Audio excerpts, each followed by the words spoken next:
கர்த்தருடைய பரிசுத்த நாமத்திற்கு மகிமை உண்டாவதாக. பரிசுத்த வேதாகமத்திலிருந்து லூக்காளின் விசேஷம் 7ஆம் அதிகாரத்தை நான் உங்களோடு தொடர்பு கொள்ளும்படியாக ஆசைப்படுகிறேன். லூக்கா விசேஷம் 7:23. என்னிடத்தில் இடரல் அடையாது இருக்கிறவன் எவனோ அவன் பாக்கியவான்.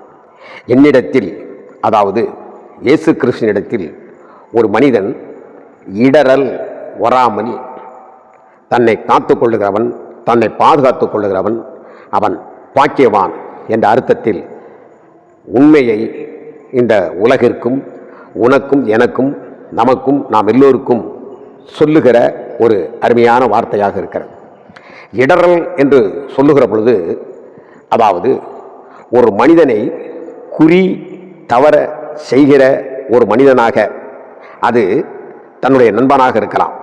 ஒரு நண்பன் இருக்கிறான் என்று சொன்னால், அந்த நண்பன் தன்னோடு நண்பனை அவன் போகிற வழி, அந்த வழியை குறி தவற செய்கிறவன், அதாவது அவன் போகிற லட்சியத்தை அடைய விடாமல் பண்ணுகிறவன் இடரல் அடைய செய்கிறான் என்று சொல்லப்பட்டிருக்கிறது. இந்த ஒலிம்பிக் ஓட்ட பந்தயத்தில் ஓடிக்கொண்டிருக்கிற பொழுது ஒரே ஒரு லக்கம், அது ஒரு இலைகளினால் ஒரு பின்னப்பட்ட ஒரு அந்த கிரீடம், அந்த கிரீடத்தை அவன் பெற்றுக்கொள்வதற்காக வேகமாக ஓடுவார்கள். இதில் சில ஓடக்கூடியவர்கள் தங்களுடைய உபாய தந்திரத்தினாலே தங்களுடைய கைகளிலே வைரங்கள், தங்கங்கள் இவைகளை சிலவைகளை வைத்திருப்பதை அப்படியே சதுரவிட்டு ஓடிக்கொண்டிருப்பார்களாம். அப்படி இந்த நாட்களில் அதை தடை செய்திருக்கிறார்கள். அந்த நாட்களில் அப்படி நடந்திருக்கிறது. அப்போ ஓடிக்கொண்டிருக்கிற பொழுது ஒரு மனிதன் அதை எடுக்க வேண்டும் என்றால், இந்த பின்னாலே ஓடிக்கொண்டு வருகிறவனுடைய வேகம் மிக குறைந்து ஒருவேளை கீழே விழுந்து அவன் தங்கத்தை எடுத்துக்கொள்ளலாம், வைரத்தை எடுத்துக்கொள்ளலாம். ஆனால் அவன் பெற்றுக்கொள்ளுகிற லட்சியத்தினுடைய நோக்கத்தை அவனால் பெற முடியாது. அப்படியானால் தங்கத்தை கொடுத்தான், வைரத்தை கொடுத்தான், அவனுடைய பெற்றுக்கொள்ளுகிற அந்த நோக்கத்தை அவன் கெடுத்து விடுவான் என்றால் அவன் இடரல் செய்கிறவன். இங்கு யார் அப்படி இடரச் செய்வார்கள் என்பதையும் நாம் பார்க்க வேண்டும். பிரியமானவர்களே, ஒரு தகப்பனுக்கு பிள்ளைகள் இடரலாக இருக்கக்கூடாது. அவருடைய நோக்கங்களுக்கு, மறுமையினுடைய மகத்துவமான தேவனுடைய பிரசன்னத்திற்கு நேராக பிள்ளைகளை ஓடிக்கொண்டிருக்கிறவர்கள், பெற்றோர்களை சேர்ந்தவர்கள் இடரல் செய்து விடுகிறார்கள். பெற்றோர்கள் தங்களுடைய வாழ்க்கையின் மூலமாக, தங்களுடைய செயல்பாடுகள் மூலமாக இடரல் செய்து விடுகிறார்கள். இப்படி அது மாத்திரமல்ல, ஒரு ஊழியக்காரன விசுவாசியோ தன்னுடைய உற்ற உறவுகள், அது மாத்திரம் இந்த சுற்றி இருக்கக்கூடிய அக்கம் பக்கத்தில் இருக்கிறவர்களுக்கெல்லாம் கிறிஸ்துவை ஏற்றுக்கொள்வதற்கு இவர்கள் ஒரு ஒளியாக இருக்கக்கூடியவர்கள், அந்த கிறிஸ்துவை ஏற்றுக்கொள்வதற்கு மறைக்கின்ற ஒரு இருளாக இருந்து விடுகிறார்கள். அவர்களும் மகா இடரலுக்குரியவர்கள். இந்த இடரல் யார் செய்வார்கள் என்றால், அதைத்தான் இங்கு சொல்லுகிறார் கர்த்தர். அதாவது என்னிடத்தில் இடரல் அடையாமல் இருக்கிறவன், என்னுடைய கிரியைகள், நான் கொடுத்திருக்கக்கூடிய வேத வசனத்தினுடைய அந்த மகிமையான உணர்வுகள், அதை ருசித்து புசித்து அசை போட்டு அதில் ஆடி வரும் தென்றலே என்னை தேடி வரும் நேசரினுடைய அன்பை சொல்லுகிறாய் என்று இந்த வார்த்தையில் அவன் தன் கவனத்தை முழுமையாக செலுத்தாமல் உலகத்திற்கும் தன்னுடைய கவனத்தை செலுத்தி இடரல் அடைந்து கொண்டிருக்கிற கர்த்தரிடத்தில் இடரல் அடைகிறவன் இயேசு கிறிஸ்துவை தன் உள்ளத்தில் முழுமையாக அவன் ஏற்றுக்கொள்ள முடியாது. அப்படி அவன் முழுமையாக ஏற்றுக்கொள்ள முடியாத நிலையில் அவன் காணப்படுகிற பொழுது இந்த இடரல் என்ன செய்கிறது என்று சொன்னால், மற்றவர்களுக்கு அவன் மிக மிக இடரலுக்குரியவனாகவே அவன் வாழ்ந்து கொண்டிருக்கிறான். இதை நீங்கள் உங்களுடைய மனதில் வைத்துக் கொள்ள வேண்டும். அவன் எவ்வளவு ஒரு பெரிய பிரசங்கியாராக இருக்கலாம், அல்லது அவன் எவ்வளவு ஒரு பெரிய மகத்துவம் உள்ளவனாக மற்றவர்களுக்கு காணப்படலாம். ஆனால் அவன் தேவனிடத்தில் இடரல் அடைந்திருக்கிற காரணத்தினாலே அவன் எல்லாரையும் இடரச் செய்கிறவனாக இருப்பான் என்பதை நீங்கள் வேதத்தின் மூலமாக அறிந்து கொள்ள முடியும். ஒரு பெரிய படை, தோல்வியே கண்டிருக்காத படை வந்து கொண்டிருக்கின்றன. அந்த படை மீது தேவன் அந்த படைகளின் தேவன், சேனைகளின் அதிபதியாக இருக்கக்கூடிய கர்த்தராகிய தேவன் மகிமையான உணர்வோடு இந்த இஸ்ரவேல் ஜனங்கள் எகிப்தின் அடிமைத்தனத்திலிருந்து தான் அவர்கள் நியமித்திருக்கக்கூடிய அந்த கானான் தேசத்துக்கு வந்து கொண்டு இருக்கிறவர்கள் எதிலையும் தோக்காமல் காண்டாமிருகத்துக்கு ஒப்பதான பயங்கர பலத்தோடு வந்து கொண்டிருக்கிறார்கள் என்ற காரணத்தினாலே அவர்களை எப்படியாகவும் தடை செய்துவிட வேண்டும் என்று அந்நாட்களிலே மெசொப்பொத்தேமியா பகுதியிலே பேயேர் என்கின்ற அந்த பகுதியிலே ஒரு மனிதன் இருந்தான், பிலேயாம். அந்த பிலேயாம் என்பவன், சில நபர்கள் அவரை கர்த்தருடைய தீர்க்கதரிசி என்று பேசுகிறார்கள். ஆனால் வேதத்தை உய்த்து ஆராய்ந்தால் அல்லது அவன் பின்மாற்றம் அடைந்த ஒரு தீர்க்கதரிசி என்று சொல்கிறார்கள். வேதத்தை ஆழமாக சரியாக அறிந்து பார்த்தால் அந்த நாட்களிலே, அந்த ஆபிரகாமுடைய காலங்கள், அதற்கு பின்னைய காலங்களிலே பல கிராமங்களிலே பல நகரங்களிலே சிறு குறு தெய்வ வழிபாடுகள் இருந்து கொண்டிருந்தன. அதுதான் இன்றைக்கு ஆங்காங்கே இருக்கக்கூடிய லட்சக்கணக்கான தெய்வங்கள் இருக்கிறது. அந்த சிறு குறு தெய்வ வழிபாடின் வழியாக நாங்கள் ஒரு மெய்யான தெய்வத்தை ஆராதிக்கிறோம் என்ற அடிப்படையில் ஒரு மனிதன் உட்கார்ந்து கொண்டு நான் அவரிடத்தில் பேசுகிறேன் என்று சொல்லி அவன் பேச ஆரம்பிப்பான். அவன் எப்படிப்பட்டவன் இந்த இடத்தில் பார்க்கிற போது ஒரு குறிகாரன், ஒரு மந்திரவாதி, அவருடைய சொல் கடவுளுடைய வார்த்தை. ஏனென்றால் புதிய ஏற்பாட்டில் கூட அப்படி சில பக்குவங்களை பார்க்கிறோம். சில நபர்கள் இருந்திருக்கிறார்கள். ஆகவே அவனை ஒரு பெரிதாக மதித்துக் கொண்டிருந்தார்கள் மக்கள். அவன்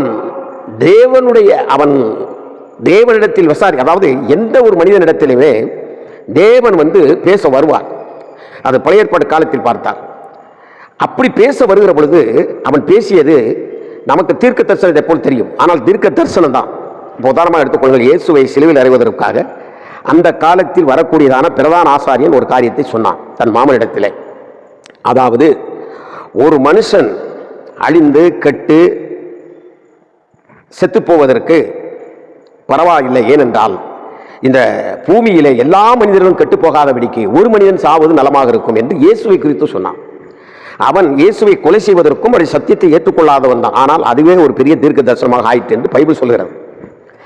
இப்ப நான் என்ன சொல்ல வருகிறேன் என்றால், இந்த பிலேயாம் கடைசியாக கர்த்தருடைய ஜனங்களை இடரலுக்கு ஏதுவான உபதேசத்தை பண்ணிவிட்டு போய்விட்டான். அதனாலே 23,000 பேர் செத்து போனார்கள். ஒரு மினி போரே உள்நாட்டுக்குள் நடந்து செத்து போனார்கள்.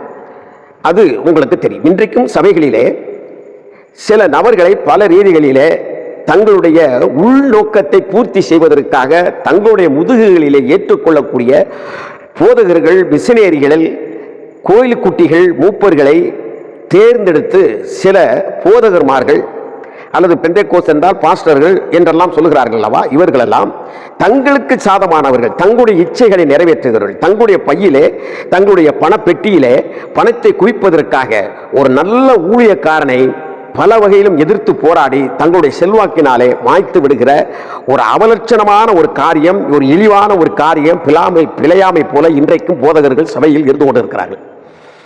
அதை நீங்கள் தெரிந்து கொள்ள வேண்டும், மிக முக்கியம். அதனால் என்ன, விசுவாசிகள், திரளான மக்கள் அழிந்து வருகிறார்கள். அப்போ இந்த இடரலை குறித்து நான் உங்களுக்கு சொன்னேன். பொதுவாக தேவனிடத்தில் இடரல் இல்லாமல் இருக்கிறவன் எந்த ஒரு மனிதனையும் அவன் தேவனுக்கு பிரியமாக வழிநடத்த முடியும் என்பதுதான் சத்தியம். தேவனுக்கு இடர் அடைந்தவன் தேர்தல் வைப்பான், அதை வைப்பான், மெம்பர்ஷிப் என்று சொல்லுவான், பல கணக்குகளை தவறாக போட்டு தங்களுக்கு சாதகமாக ஆக்கிவிடுவான். நெல்லையிலே எனக்கு ஒரு இடத்தில் தெரியும், பயங்கர குடிகார ஒரு மனிதன், கூலிப்படைகளை தன் கையிலே வைத்திருக்கிறவன். அவன் ஆலயத்தில் முதன்மையான இடத்தில் தூத்துக்குடி என்ற ஒரு பகுதியிலே அவன் இருக்கிறான். என்ன என்று கேட்டால், எப்பொழுதும் 24 சாராய கடையில் இருந்து கொண்டு தன்னுடைய விசுவாசிகளுக்கு சாராயத்தை வாங்கி வாங்கி ஊற்றி அவர்களுக்கு தேவையான பணத்தை கொடுத்து இந்த சபைகளெல்லாம் தனக்கு கட்டுப்பாட்டுக்குள் கொண்டு வருவதற்காக பணங்களை செலவழித்து அவர்களை சந்தாக்களை கட்ட வைத்து தேர்தல் வருகின்ற பொழுது அவன் ஒரு தலைமையான இடத்திற்கு வந்து விடுகிறான். இவைகளெல்லாம் நான் கண்ணார கண்டது என்பதை நான் உங்களுக்கு சொல்லுகிறேன். நீங்கள் இப்பொழுது அதை காதார கேட்டுக்கொண்டிருக்கிறீர்கள். ஆகவே விசுவாசிகளாகிய நீங்கள் உணர்வடைய வேண்டும். விசுவாசிகளாகிய நீங்கள் உணர்வடையவில்லை என்றால் நீங்கள் அந்த பிழையாமுடைய ஆலோசனைகள் தடுக்கலில் விழுந்து நாசமாக போகக்கூடிய அளவிலே விசுவாசிகளுடைய சிந்தனைகள் மாறிவிடும் என்பதில் மாற்று கருத்து கிடையாது. கர்த்தராகிய இயேசு கிறிஸ்து இந்த புவியிலே, அதாவது தேவன் மனித அவதாரத்தில் அவர் வாசம் பண்ணி கொண்டிருந்த பொழுது அழகாக சொல்வார் தம்முடைய பின்பற்றுகிற சீடர்களை இப்பெல்லாம் பார்த்து, என்னை பின்பற்றுகிறேன், எனக்கு ஊழியம் செய்கிறேன், அதை செய்கிறேன், இதை செய்கிறேன் என்று சொல்லுகிற நீ எப்படிப்பட்டவனாக இருக்க வேண்டும் என்றால், இந்த சிறியவரில் ஒருவருக்கு நீ இடரலாக இருந்துவிடக் கூடாது என்று சொல்வார். சிறியவர் என்று சொல்லுகிற போது நாம் சிறு பிள்ளைகளை சொல்கிறோம், அதையும் நீங்கள் எடுத்துக்கொள்ளுங்கள். ஆனால் அந்த காலத்தில் வறியவர்களாக, மற்ற மக்களை புறக்கணிக்கக்கூடியவர்களாக, தாங்கள் பெரியவர்கள், தாங்கள் பிரசங்கத்தில் பெரியவர்கள், தீர்க்க தரிசனத்தில் பெரியவர்கள், எங்களுக்கு பல ஏக்கர் கணத்திலே நிலைமைகள் இருக்கிறது, அது இருக்கிறது, இது இருக்க சொல்லி பிதற்றி கொண்டிருக்கக்கூடிய புழுப்புழுத்த வாய், பிதற்றல் வாய்க்காத போதகர்களும் ஊழியர்களும் இன்னைக்கு திரளாக இருந்து கொண்டிருக்கிறார்கள் அல்லவா? இவர்கள் நன்றாக தெரிந்து கொள்ளுங்கள், அவர்கள் எப்படிப்பட்ட ஒரு காரியத்தை செய்து விடுகிறார்கள் என்றால், மற்றவர்களுக்கு இடரலாக இருந்து விடுகிறார்கள். எளியவர்கள், கஷ்டப்படுகிறவர்கள், கண்ணீர் விடுகிறவர்கள், இப்படிப்பட்ட பெருந்திரள் கூட்டங்களுக்கு. ஏனென்றால் பெரியவன் இவர்கள் பின்னாலே வரமாட்டான். அப்போ இந்த சிறியவர்களை தங்களுடைய பொருளிலும், தங்களுடைய பொன்னாலும், தங்களுடைய பணத்தினுடைய செல்வாக்காலும் அவர்களை மயக்கி, அவர்களை கடைசியாக தங்கள் பக்கம் இழுத்து அவர்களை நரகத்தின் பாதைக்கு கொண்டு செல்கிறவர்களாக இருக்கிறார்கள். அப்படிப்பட்ட இந்த சிறியவர்களுக்கு இடரலை போடுகிறவன், தடுப்பை போடுகிறவன் கழுத்திலே ஏந்திரக்கல்லை கெட்டி, தெரிந்து கொள்ளுங்கள், ஏந்திரக்கல் இந்த தெருவில் அரைப்பார்கள் அல்லவா, அந்த கல், நீ உணவுக்காக அரைக்கக்கூடிய அந்த கல்லாக இருந்தாலும், ஒரு கல்லாக இருந்தாலும் கூட, அந்த கல் ஓட்டைக்குள் இருக்கக்கூடிய அந்த ஓட்டைக்குள் ஒரு பாறங்கயிறை கட்டி, ஒரு சங்கிலியை கட்டி, அவன் கழுத்திலே கட்டி, அவனை சமுத்திரத்தினுடைய நடுக்கடல்ல போட்டுரு அப்படிங்கிற. அவன் முங்கு நீச்சல் அடித்து வர முடியாது, அவன் மிதப்பு நீச்சல் அடித்து வர முடியாது, அவன் அப்படி போனால் அது நலமாக இருக்கும் என்று சொல்கிறான். ஆவிக்குரிய அர்த்தத்தில் என்ன என்றால், நீ பட்டினியா கிடந்தாலும் பரவாயில்ல, உன் வாழ்க்கையில் அவன் வலது கண்ணை போல் இருந்தாலும் பரவாயில்ல, உன் வாழ்க்கையிலே அவன் ஒரு காதை போல் இருந்தாலும் பரவாயில்ல, வலது கையை போல் இருந்தாலும் பரவாயில்ல, அதை வெட்டி எறிந்து விடு என்று சொல்கிறார். அதனுடைய அர்த்தம் என்ன? அந்த அளவிற்கு ஒரு உதவியாக இருக்கக்கூடியவனை விட்டு நீ விலகவில்லை என்றால் நீ இடறி விழுந்து விடுவாய். ஆகவே இந்த இடரலை செய்கிறவனை நாம் என்ன செய்ய வேண்டும் என்றால், சமுத்திரத்தின் ஆழத்தில் போட வேண்டும் என்பது அதுதான். இனிமேலுக்கு அவன் பக்கத்திலே போகாதே. இன்றைக்கு நான் கேட்கிறேன், சபைகளில் எத்தனை ஊழியக்காரர்கள் இடரலை உங்களிடத்தில் திருவிருந்தெடுக்கிறவர்கள், ஞானஸ்தானம் எடுக்கிறவர்கள், உங்களிடத்தில் தேவனுடைய வார்த்தையை கேட்கிறவர்களுக்கு நீங்கள் எவ்வளவு இடரலான சிந்தனையோடு நீங்கள் இருந்து கொண்டு இருக்கிறீர்கள் என்பதை தேவன் அறிவார். உங்களை ஒரே ஒரு 4 பிரசங்கத்தில் உங்களை என்னால் அறிந்து கொள்ள முடியும். ஆனால் இந்த மாண்டு போகக்கூடிய அளவிலே மக்களை கொண்டு மயக்கிவிட்டபடினால், இன்றைக்கு விசுவாசிகள் அறியாதபடினால் உங்களை அவர்கள் பின்பற்றி கொண்டிருக்கிறார்கள். ஆகவே இப்படிப்பட்ட அயோக்கியத்தனமான காரியத்தை செய்துவிட்டு நீ தேவ சமூகத்திலே போய் நிற்கிற பொழுது சொல்லுவார், நீ இந்த குடும்பத்தை, நீ இந்த ஊழியக்காரனை, நீ இந்த மிஷினரியை நீ இடரல் உண்டாக்கி அதன் மூலமாக சபையை பாழ்படுத்தியவனே, நீ பிசாசுக்காக நியமிக்கப்பட்டிருக்கக்கூடிய இடத்திற்கு போய் என்று சொல்லுவாரா, சொல்ல மாட்டாரா? அப்படி சொல்லவில்லை என்றால் அந்த பொய்யாகிவிடும் அல்லவா பைபிள். கிறிஸ்துவம் என்ற என்ன பிழைப்புக்காக நடத்தப்படுகிற ஒரு கூட்டமா? விசுவாசிகள் ஒரு பிழைப்புக்காக வந்து காணிக்கப்படுகிற ஒரு கூட்டமா? கோமாளி கூத்தாடிகளே, நன்றாக கவனித்து பாருங்கள். இந்த வேதத்தை கற்றுக்கொள்ள வருகிறவர்கள், அவர்கள் ஜெபித்து தேவாவியினால் நிரப்பப்பட்டு, அது விசுவாசிகளாக இருக்கலாம், ஊழியக்காரர்களாக இருக்கலாம், தேவன் தங்களுக்குள் பகிர்ந்து கொண்டதை மற்றவர்களுக்கு சொல்லவும், மற்றவர்களுடைய பாரத்தை தாங்கள் வாங்கிக் கொள்ளவும், ஒருவருக்கொருவர் பாரத்தை சுமந்து ஒரு சகோதரர்களாக சபையாக, சகோதர சகோதரிகளாக கூடி ஒரு அன்போடு ஆராதிக்கக்கூடிய இடம். தேவன் அந்த இடத்தில் அசைவாடுகிறார். பரலோகம் அங்கு இறங்கி வந்திருக்கிறது.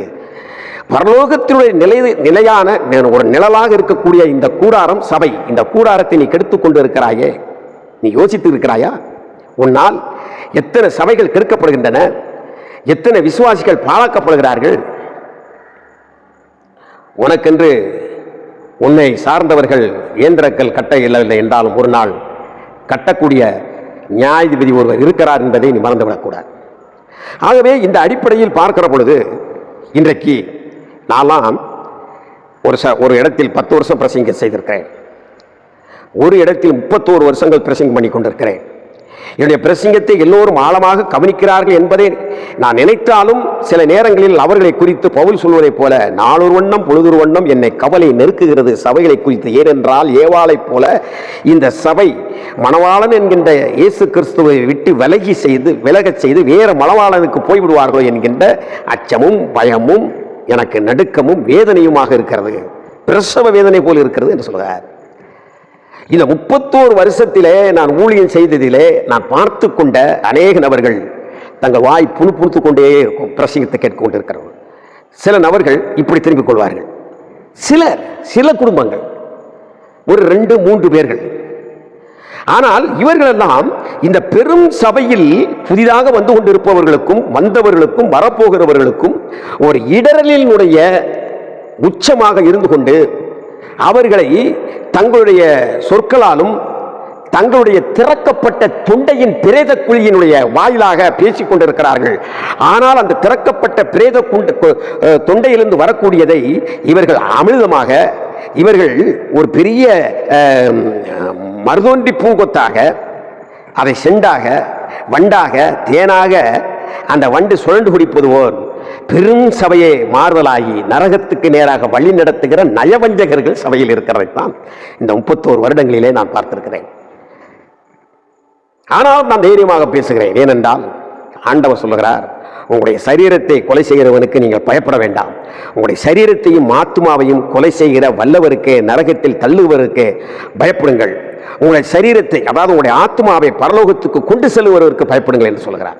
ஆகவே எப்ப வேணாலும் மரணத்தை ஏற்றுக்கொண்டாலும், சில நிமிடங்கள் மரண உபாதைகள் இருந்தாலும் கூட ஒரு பெரிய பாக்கியம், இந்த உலகத்தினுடைய உறவை நாம் விடுகிற பொழுது பரலோகத்தினுடைய உறவு இயேசு கிறிஸ்துவினுடைய கரங்களை பிடித்துக் கொள்கிறார். ஆகவே அவரிடத்தில் நீங்கள் இடரல் அடையாமல் இருங்கள். மற்றவர்களுக்கும் நீங்கள் இடரல் செய்யக்கூடாதவர்களாக கர்த்தர் உங்களை மாற்ற உங்களுக்காக ஜெபிக்கிறேன். நீங்களும் எனக்காக ஜெபியுங்கள். காலம் பொல்லாதது. இடரல் செய்கிறவர்கள் இடரல் வராமல் போவது கூடாத காரியம் என்று சொல்லிவிட்டார். ஆகவே சபைக்குள் இடரல்கள் வந்து கொண்டிருக்கிறது. இடர்கிற உன் கழுத்திற்கு இயந்திர கல்லும் வைக்கப்பட்டு இருக்கிறது என்பதை மறந்து போய்விடாதீர்கள். ஆகவே எனக்கு மிகவும் அன்பானவர்களே, இவர்களுடைய சூட்சுமமான வன்மத்தினருக்குள் அகப்பட்டு விடாமல் உங்களை காத்துக்கொள்ள கர்த்தருடைய நாமத்திலே உங்கள் அன்போடு இந்த சத்தியத்தின் மூலமாக, இந்த புறாவின் கண்களின் மூலமாக உங்களை அழைக்கிறேன். கர்த்தர் நம்மளை ஆசீர்வதிப்பாராக. தொடரும் இந்த செய்திகள், இன்னும் வேகமாக இந்த தொடர்புகளுடைய அமைப்புகள் வந்து கொண்டிருக்கும். கர்த்தர் நம்மை ஆசீர்வதிப்பாராக. ஆமே ஆமே.